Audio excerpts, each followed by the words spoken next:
Good evening. Fellow Toastmasters and distinguished guests.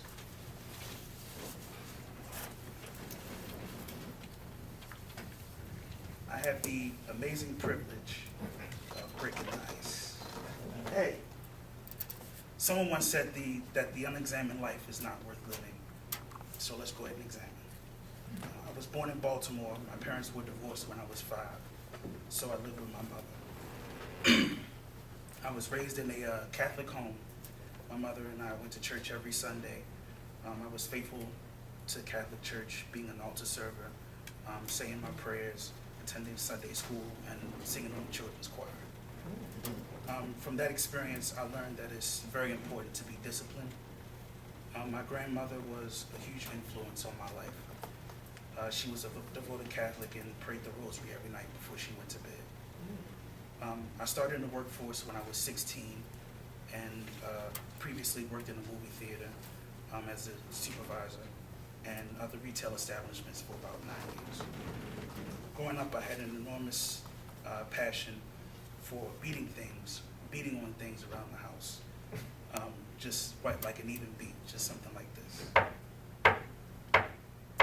And I would do that from the walls to the furniture and especially pots and pans. My mother decided to put me in a program called Kinder Music at Peabody Preparatory. There I developed a love for percussion instruments such as drum set and bongos.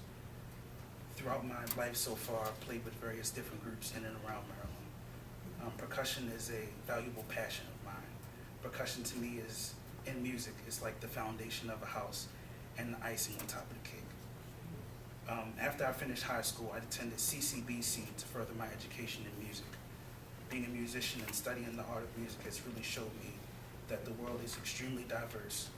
Music is very spiritual and an inspiration to all who listen and create it. To me, the sound of percussion instruments is music to my ears every time I listen to it. It tells a story of, or either makes you think or feel a certain way, whether it be African music, hip hop, jazz, or classical.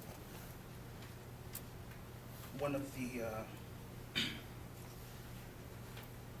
the major lessons that I learned in life is that in today's world, no matter what goes on, proper etiquette is important, and good manners as well.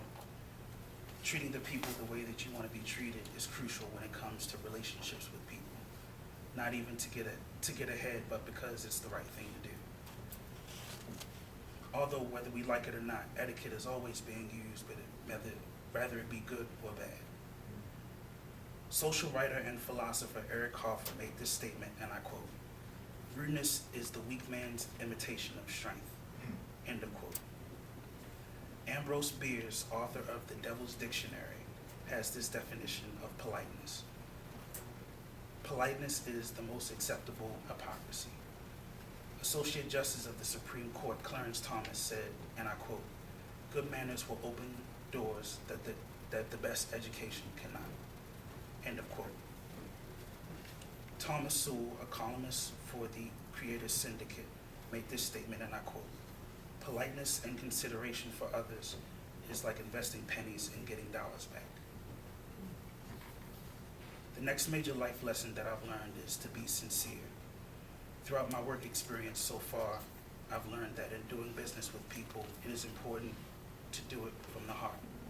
I believe that is what really makes a difference in providing any kind of service and giving whatever you're doing 100%. Dr. Martin Luther King Jr. said this about being sincere, and I quote, "The time is always right to do what is right," end of quote. In closing, my ambitions are to get married to my girlfriend Natalie of 2 years, finishing my education and playing percussion for major different artists, and own my own business. Thank you very much, and I'm going to turn it over back to the Toastmaster of the day.